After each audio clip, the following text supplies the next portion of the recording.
Quand on dit maturité spirituelle, nous, on voit que tout ce qui est dans l'esprit et dans la prière. Non. Il y a 5 autres aspects de votre vie qui, lorsque ces aspects atteignent la maturité, eh bien, conséquence directe, votre spiritualité et votre maturité spirituelle est aussi atteinte. Vous allez voir, ça va être intéressant. Parce qu'aujourd'hui, tout de suite, ce que je veux parler de comment développer la maturité. Attention, la maturité émotionnelle. Oh oui, la maturité émotionnelle est directement liée à la maturité spirituelle. Un homme spirituel, c'est contrôler, gérer, comprendre ses émotions et ceux des autres. Alors, là,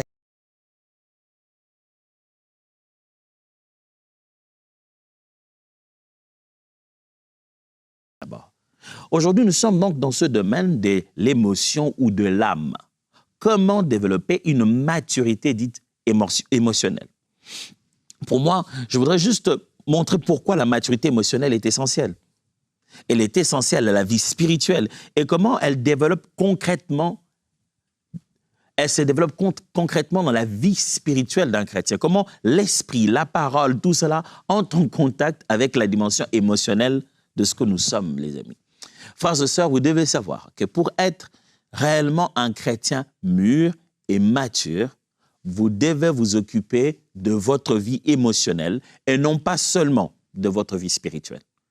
La vie spirituelle, d'ailleurs, signifie aussi vie émotionnelle. Regardez, quand nous disons « Allez, j'ai péché contre Dieu », qu'est-ce que vous avez fait d'exactement spirituel pour pécher? Vous verrez que toute notre vie spirituelle est énormément basée sur l'aspect émotionnel, psychologique de l'être humain. Et donc, ce qu'on appelle spirituel en nous, ce n'est pas seulement l'immatériel, l'esprit en contact avec Dieu, mais c'est l'entièreté de notre être, y compris nos émotions.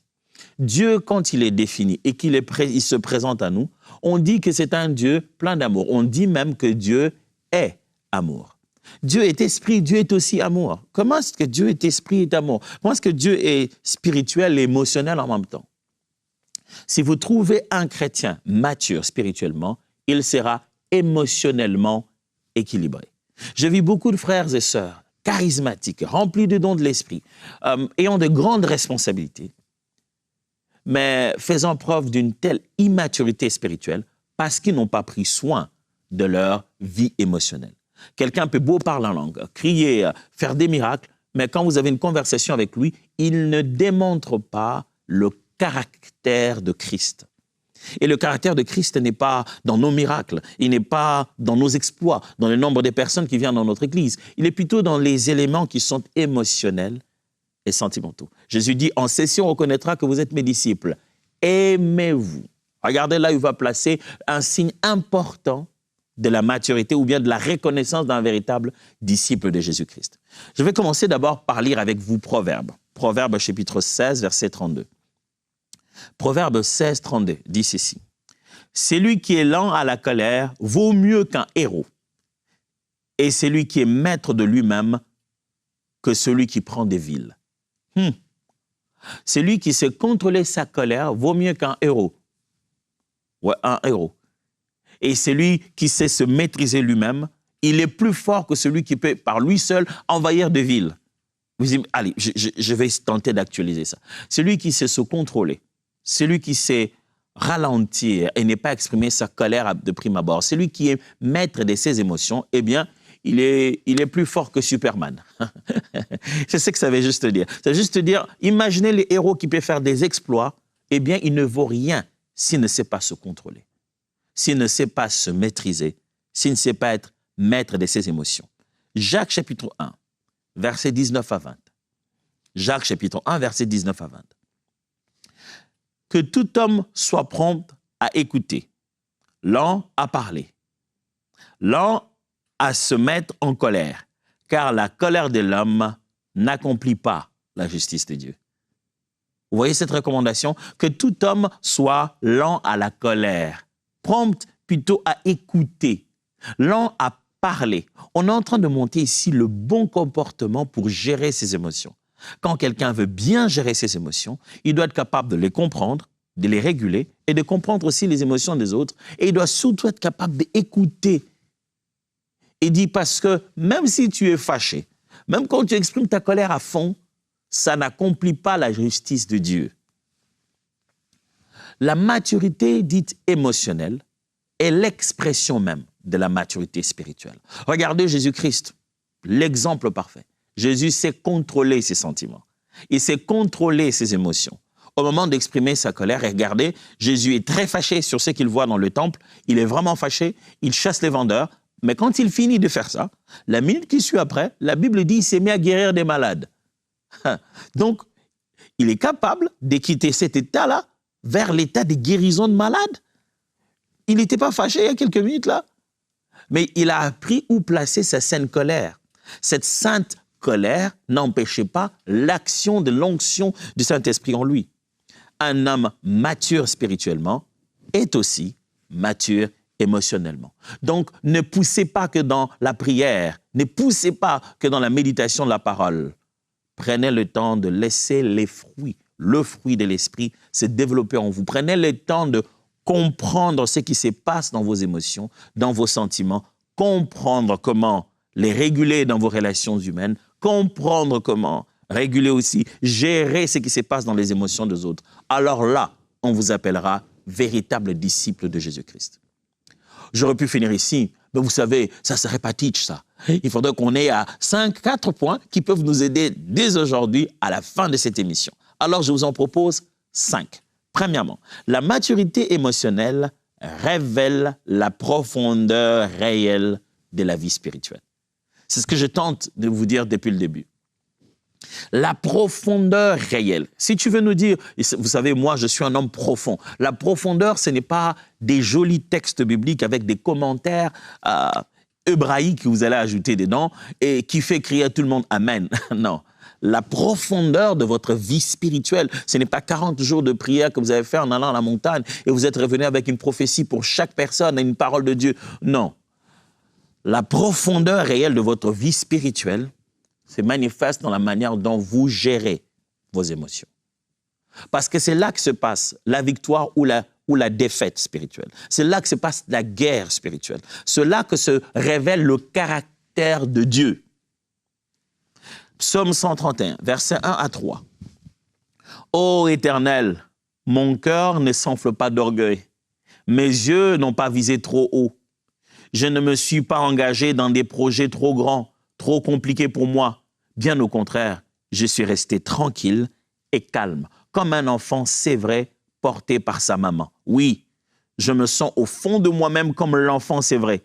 Israël, mets ta confiance en l'Éternel dès maintenant et pour toujours. » Ouh, le psalmiste est fort. Il explique son état émotionnel. Il dit, mon cœur ne s'est pas enflé d'orgueil. David, tu sais ce que c'est que de l'orgueil et tu es capable de reconnaître quand tu en as ou quand tu n'en as pas.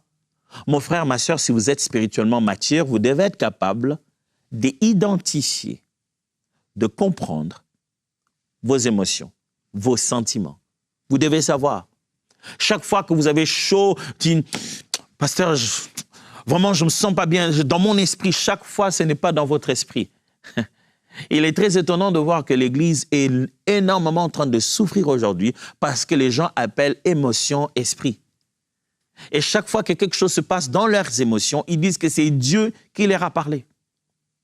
Chaque fois que ça brûle au niveau de la poitrine et que tu te sens, ce n'est pas toujours une activité de l'Esprit de Dieu en toi. Ça peut être une réaction de tes émotions simplement. Et le psalmiste ici, il identifie très très bien ses émotions. Il connaît l'orgueil. Il le sait. Il dit au contraire, je suis resté tranquille et calme. J'ai pu me gérer moi-même. Et il donne un exemple. J'étais comme un enfant, c'est vrai, entre les mains de sa mère. 1 Corinthiens chapitre 3, verset 1. 1 Corinthiens 3, 1. Pour moi, frère, ce n'est pas comme à des hommes spirituels que j'ai pu vous parler, mais comme à des hommes charnels, comme à des enfants en Christ. Paul est en train de parler aux Corinthiens, il dit, quand je me suis adressé à vous, j'ai vu que vous aviez un problème de maturité. C'est ce qu'il est en train de dire.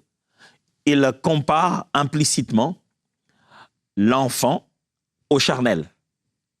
Et donc, le mature, l'adulte au spirituel. Il dit, je vous ai parlé non pas comme à des hommes spirituels, ce qui devrait équivaloir à quelqu'un de mature, d'adulte spirituellement. Il dit plutôt, je vous ai parlé comme à des hommes charnels, comme à des enfants en Christ. Donc pour lui, il considère que cette immaturité-là montre que vous marchez encore sous votre chair. La chair vous contrôle. Selon Paul ici, c'est lui qui sait justement avoir contrôle, maîtrise sur sa chair, fait preuve de maturité spirituelle. Un adulte spirituel, c'est justement celui qui sait se contrôler. N'use pas de ta position ecclésiastique pour montrer ta maturité à travers ton manque de contrôle des émotions. Non, c'est moi le responsable ici, je suis fâché, je ne suis pas d'accord. La prochaine fois que je vous vois ici, vous allez vous sentir, oh là là, oh là là, il est sorti de ses gants pour prouver qu'il est mature. C'est un peu le contraire. C'est ta capacité de gérer, de réguler, de comprendre et de savoir comment entrer en interaction avec les autres, avec tes émotions. C'est ce qui prouve que tu es mature. On ne devrait pas seulement savoir lequel de tous les frères et sœurs prie le plus avant de leur donner une responsabilité spirituelle. On devrait savoir aussi ceux qui savent contrôler, gérer et réguler leurs émotions.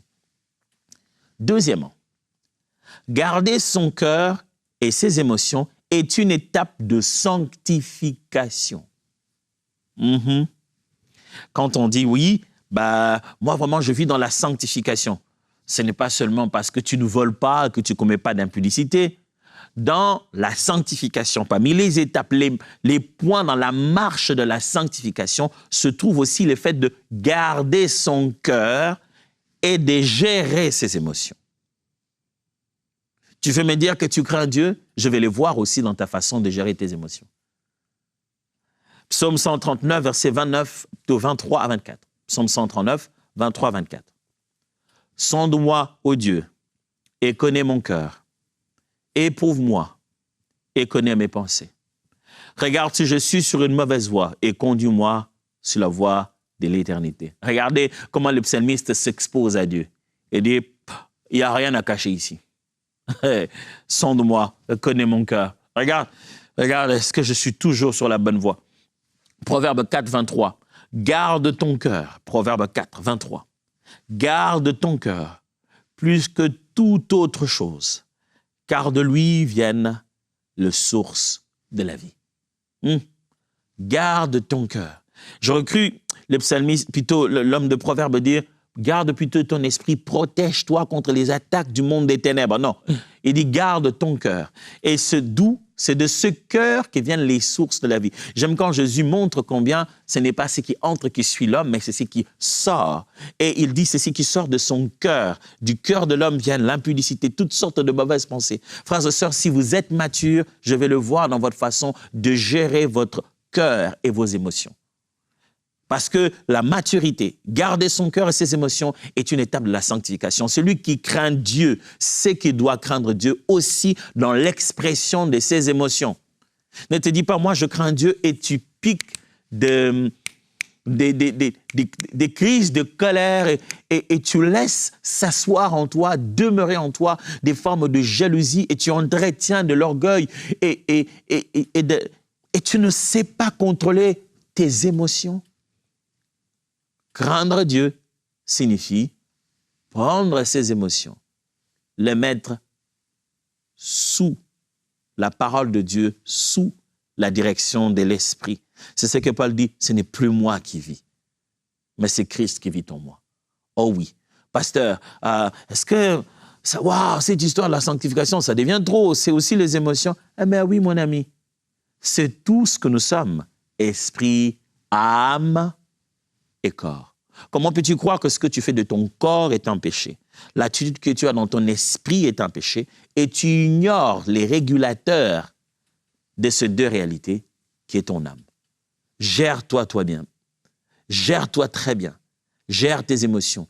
Contrôle. Laisse-les au contrôle de la parole. Laisse ta parole dominer ce que tu ressens. Laisse l'esprit conduire tes émotions. Ça, c'est la preuve que tu vis dans la sanctification. Troisièmement, c'est assez long, hein? Mais retenez bien.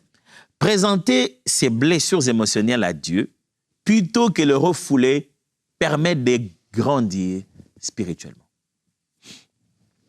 Vous voulez grandir spirituellement, être mature spirituellement? Voici ce qu'on vous propose. allez plutôt présenter les blessures émotionnelles à Dieu. Ne tentez pas de les refouler.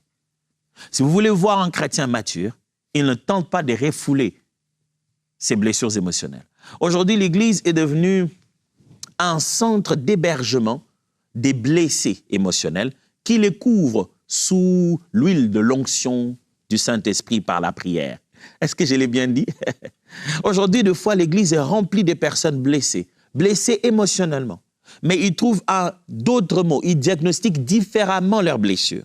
Ils le couvrent sous « Oh, malheur à nous, s'ils ont encore une responsabilité à l'Église, c'est grave. » Des fois, ils se retrouvent pasteurs ou ils se retrouvent chargés du protocole. C'est encore pire.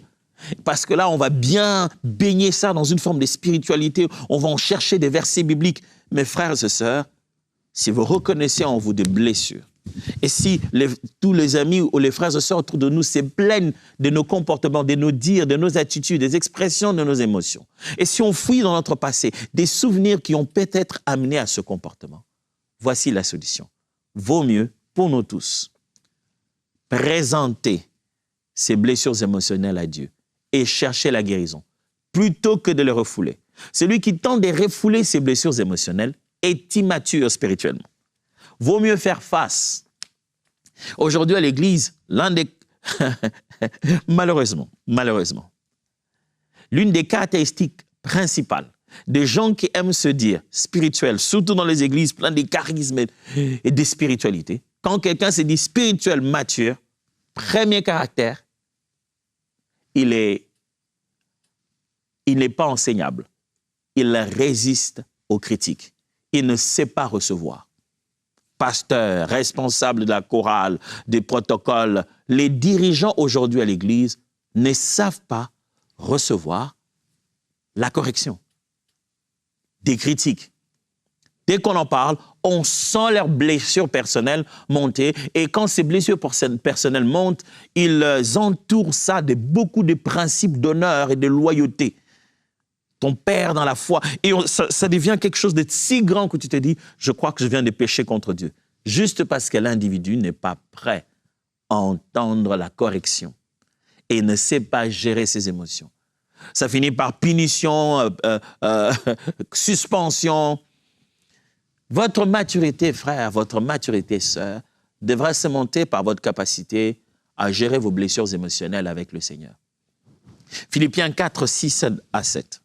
Philippiens 4, 6 à 7. Ne vous inquiétez de rien, mais en toute chose, faites connaître vos besoins à Dieu par des prières et des supplications avec des actions de grâce. Et la paix, voilà, la paix de Dieu qui surpasse toute intelligence, gardera vos cœurs et vos pensées en Jésus-Christ. Il existe une paix divine qui peut garder nos cœurs face à tout. Si tu reconnais en toi, ça ne peut pas quand même être... Tout le monde ne peut pas quand même être autant dans l'erreur. Ta femme, ton mari, tes parents, tes frères et sœurs, tes collègues. Et nous aussi à l'Église, chacun exprime ça d'une manière différente, mais tu peux te rendre compte qu'on parle tous de la même chose qui est en toi. On ne peut pas quand même avoir fait une réunion collective où on veut tous te chercher des noix. Ce n'est pas possible. Ce n'est pas possible ça. Normalement, tu devais te poser la question, pourquoi tout le monde dit ça? Peut-être qu'il y a quelque chose en moi que je ne regarde pas. Ésaïe chapitre 61, verset 1. L'Esprit du Seigneur, l'Éternel est sur moi, car l'Éternel m'a oint pour porter des bonnes nouvelles aux malheureux. Il m'a envoyé pour guérir ceux qui ont le cœur brisé, pour proclamer aux captifs la liberté et aux prisonniers la délivrance. Jésus dit, il est venu pour guérir ceux qui ont le cœur brisé. Frères et sœurs, si nous avons dit oui à Jésus et lui avons donné la permission d'accéder, de demeurer dans nos cœurs, nous devons être conscients que c'est pour guérir nos cœurs brisés, soigner nos cœurs blessés. Ne laissez pas juste Jésus vous connecter à Dieu et vous remplir de l'Esprit. Dans tout ce package, dans ce cadeau du salut, se trouve aussi la baume de Galade pour pouvoir laver, pour pouvoir soigner la blessure qu'il y a dans nos cœurs. Maturité spirituelle signifie soigner ses blessures intérieures, non pas les cacher. Quatrièmement, apprendre à réagir selon l'esprit et non selon l'émotion. Les émotions, j'ai eu un jour le temps de les expliquer ici très très bien, je ne voudrais pas trop revenir.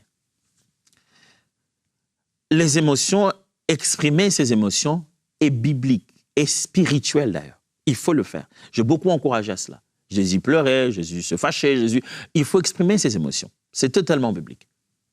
Mais la Bible nous encourage plutôt à réagir d'abord selon l'esprit et non selon les émotions. C'est-à-dire, nos émotions ne doivent pas être juste une réaction épidermique. Nos émotions devraient être un choix d'une intelligence émotionnelle. Nos émotions devraient être choisies au moment où elles s'expriment, régulées dans leur intensité. Enfin, que ce soit l'esprit qui nous pousse à le faire et non pas la chair qui juste fait son histoire très charnelle. Qu'est-ce que tu essaies de dire, pasteur? Si on me frappe comme ça, là, entre nous, je n'ai pas le temps de consulter mon esprit pour savoir si je dois riposter et je riposte d'abord. C'est justement ça le problème. Ce que j'essaie d'expliquer ici, que ce soit physique, que ce soit émotionnel, lorsque vous êtes sollicité, la première réaction en vous devrait être celle de votre homme spirituel. C'est pourquoi on a crucifié la chair. C'est pour que notre premier réflexe soit l'homme nouveau. Et que l'homme nouveau en nous devient notre instinct de base. Que ton instinct de base ne soit pas la chair et le corps. Que ton instinct de base devienne cet homme nouveau en Christ. Que quand il faut s'exprimer d'une quelconque manière, ça émane de ton homme intérieur qui a reçu de l'Esprit de Dieu. Mais pasteur, ça va prendre du temps. Oh, donc ça veut dire que tu n'as pas compris la maturité spirituelle. Ton esprit est plus actif dans ce monde que tu ne le penses. Il ne faut pas aller chercher dans ton esprit. Non, ce n'est pas loin. L'Esprit de Dieu qui habite en toi est plus proche de ton cœur, de tes pensées que tu ne l'es toi-même. Laisse faire le Saint-Esprit. Laisse faire le Saint-Esprit au-dessus de tes émotions. Jésus donne un bel exemple. Il dit ceci. Si on te gifle d'une joue, donne l'autre. Wow! Cette histoire, j'oublierai jamais l'histoire. J'ai tenté de faire ça une fois au début de ma foi. Je vous l'ai déjà raconté. Ça fait mal. J'ai fait littéralement ça. On m'a giflé. Un ami est venu, m'a dit, écoute, toi, tu es devenu chrétien. Tu sais que si je te gifle d'une joue, tu dois me donner l'autre. Apparemment, c'était le seul verset biblique que lui maîtrisait bien. J'étais là en train de le regarder. Je n'ai même pas eu le temps de défendre ma théologie qui m'avait déjà giflé. Et je devais donner l'autre joue. Mais vous savez, le corps, lui, deux fois, tu n'as pas envie de pleurer, mais les larmes coulent déjà. À ce moment-là, mes larmes coulaient et j'étais en train de donner l'autre jour. Et vous savez quoi? Il m'a encore giflé. Donc, je devais encore donner l'autre jour. Vous savez, les gens, ils sont bizarres. Et j'ai donné l'autre jour pendant que je pleurais encore. Là, il n'a pas pu. À un moment donné, il y a eu comme un miroir devant lui. Et il s'est rendu compte de son mal. Ce n'est pas ce que je vous demande de faire. C'est juste pour illustrer le fait que votre première réaction doit être dans votre esprit et non simplement dans votre chair. Proverbe 29, 11 dit « L'insensé met en dehors toute sa passion, mais le sage la contient. » L'insensé met en dehors toute sa passion. C'est-à-dire, quand quelqu'un est insensé, il exprime tout. Oh, moi, tout ce qui me passe dans la tête. Non, ne fais pas tout ce qui te passe dans la tête. Apprends à contenir. Se contenir et contenir ses émotions est signe de sagesse, pas d'hypocrisie. Galates chapitre 5, verset 22, 23. Mais le fruit de l'esprit, c'est l'amour, la joie, la patience, la paix, la patience, l'amabilité, la bonté, la fidélité, la douceur, la maîtrise de soi. La loi ne condamne certes pas de telles choses. La loi ne condamne pas celui qui sait se maîtriser, être aimable, être bon, réagissez par l'esprit. Toutes ces choses que je viens de lire sont le fruit de l'esprit. Alors, j'ai promis 5 choses, voici la dernière. Une âme émotionnellement stable devient une source de guérison pour les autres. Une âme émotionnellement stable devient une source de guérison pour les autres. J'ai vu malheureusement dans les églises des personnes être délivrées des esprits mauvais, délivrées des esprits mauvais et blessé émotionnellement. On a fait un grand travail, on a chassé les démons, alléluia, mais après, dans la prise en charge de la personne, on cause encore une nouvelle blessure émotionnelle. L'autorité contre les démons ne signifie pas la maturité émotionnelle. Quand on a une âme qui est émotionnellement stable, on devient un instrument de Dieu pour guérir les autres. Oh Seigneur, donne à ton Église d'être émotionnellement stable. Donne à nos assemblées d'être stables. Il faut le dire en toute sincérité, c'est parmi les plus grandes faiblesses des assemblées pentecôtistes, charismatiques, évangéliques. On y trouve tout sauf des personnes spirituellement matures. Parce qu'on regarde la maturité comme une activité spirituelle de prière. La longueur de la prière, la vitesse du parler en langue, c'est ça qui montre la maturité. Mais quand on a dit Amen, on a en face de nous des gens qui ne ressemblent en rien à Jésus-Christ. Parce qu'ils ne sont pas émotionnellement stables. Romains chapitre 12, verset 15. Réjouissez-vous avec ceux qui se réjouissent. Pleurez avec ceux qui pleurent. C'est ça la stabilité émotionnelle. Apprendre à faire le miroir de l'émotion dans l'instant. Non, moi, je me réjouissais même si c'est un deuil. Moi, pardon, ça, c'est pas mes problèmes. Moi, j'avais déjà ma joie. Moi, je me sens pas bien. Moi, je m'en fous s'ils se réjouissent, je réjouis entre eux. Êtes-vous capable d'abandonner ce que vous ressentez parce que vous devez vivre à l'émotion du moment avec les autres? 2 Corinthiens chapitre 1, versets 3 à 4. Béni soit Dieu, le Père de notre Seigneur Jésus-Christ, le Père des miséricordes et le Dieu de toute consolation, qui nous console dans toutes nos afflictions, afin que par la consolation dont nous sommes l'objet de la part de Dieu, nous puissions consoler ceux qui se trouvent dans quelques afflictions. Quand il nous console, c'est pour que nous devenions des consolateurs. Lorsque vous devenez spirituellement, je devrais dire, émotionnellement stable, vous devenez un instrument de guérison. Ce n'est pas au pasteur de l'Église et au prédicateur à la chair de pouvoir amener de la stabilité émotionnelle dans l'Église. C'est dans les interactions quotidiennes, entre nous les dimanches, frères et sœurs, vous de la sécurité, vous du protocole, vous de la chorale, ensemble. Si on apprend à être émotionnellement stable, on manifestera la maturité spirituelle.